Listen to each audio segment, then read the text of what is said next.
আগে কখনো মিছিলে যুক্ত হয় নাই, আমরা গিয়েছি তাই ওদের মনে হচ্ছে যে এই পদযাত্রায় অংশ নিতে সোমাইয়া, তাসফিয়া এবং মেঘলা।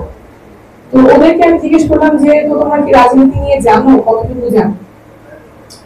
ওদের কথা শুনে আমি খুব অবাক হলাম। ওরা বললো যে আমাদের জন্য তো জানা কঠিন, আমাদের স্কুলে কিছু পড়ায় নাই এগুলো নিয়ে।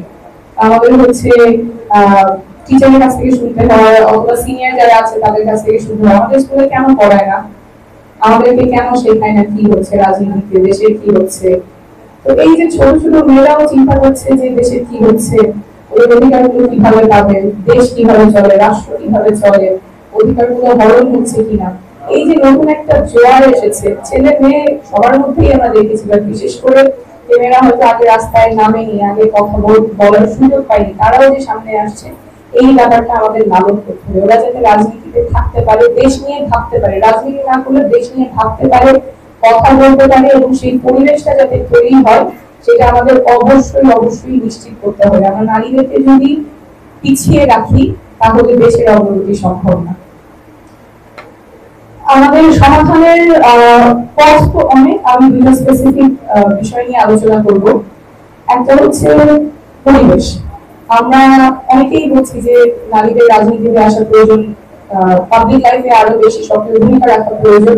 এটা অবশ্যই প্রয়োজন, সাথে মাথায় রাখতে হবে পরিবেশটা কি তাদের জন্য নিরাপদ কিনা। পরিবেশটা যদি এত আনফ্রেন্ডলি হয়, এতটা বৈরী হয়, তাহলে আমরা এই যে আহ্বান করছি নারীদেরকে আসার জন্য, এই বৈরী পরিবেশে এসে তারা টিকতে পারবে না, তখন আবার দেখানো হবে যে নারীরা ফেলিয়ার, তারা পারে না। সুযোগ ছিল কিন্তু এসেছে, টিকতে পারে নাই, কিন্তু টিকানোর যে কোনো ব্যবস্থা সেখানে ছিল না, কোনো পরিবেশ সেখানে ছিল না, সেই কথাটা আর সামনে আসবে না। আমাদের অভ্যুত্থানের পর অনেক নারী ঘরে ফিরে গেছেন, অনেক নারী এখনো আছেন, রাজপথে আছেন, অনেক বাধা বিপত্তি সত্ত্বেও রাজপথে আছেন। প্রতিদিন বিভিন্ন ধরনের মিথ্যা অবদান, মিথ্যা প্রপাগান্ডা তাদের বিরুদ্ধে করা হচ্ছে, তারপরে ওনারা আছেন।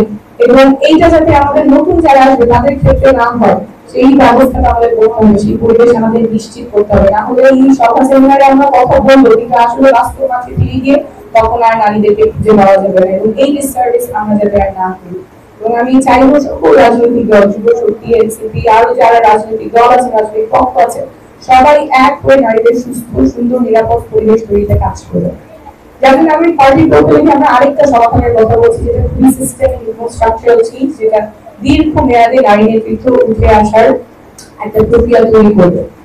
আমাদের সংসদে যে 50টা সংরক্ষিত নারী আসন আছে, আপনারা অনেকেই জানেন, তবে যেই ব্যবস্থায় 50টা সংরক্ষিত নারী আসনে নারী এমপিরা যান, সেটা হচ্ছে দলের কোন নেতার মনোনয়নের মাধ্যমে, তারা সরাসরি ভোটের মাধ্যমে সেই সংরক্ষিত আসনগুলোতে যান। যেহেতু জনগণের সরাসরি ভোটে যাচ্ছেন না, দলের কোন নেতার মনোনয়নের মাধ্যমে যাচ্ছেন, তার দায়বদ্ধতা সেই দলের প্রতি থাকে, দলের নেতার প্রতি থাকে, জনগণের প্রতি দায়বদ্ধতা থাকার সুযোগটা হয় না। তারপর যখন উনি সংরক্ষিত আসনে যাচ্ছেন, যেহেতু তার কোনো কনস্টিটিউয়েন্সি নাই, কোনো নির্বাচনী এলাকা নাই, তিনি কার সাথে কাজ করবেন, কার জন্য কাজ করবেন, জনগণের জন্য কাজ করার জায়গাটাও কম থাকে। আবার জনগণও এখানে বঞ্চিত হয়।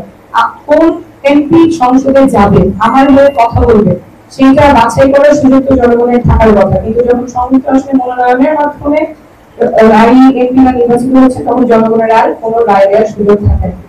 আমরা বলছি যে সংযুক্ত নারী আসনে সরাসরি যাতে নির্বাচন হয়। আমরা নাগরিক কমিটিকে বলেছিলাম, নাগরিক পার্টিকে বলেছিলাম, এবং বলেছিলাম যে 50 থেকে যাতে 100 করা হয়, ন্যূনতম 25% তাহলে আমাদের নারী সংসদ থাকবে।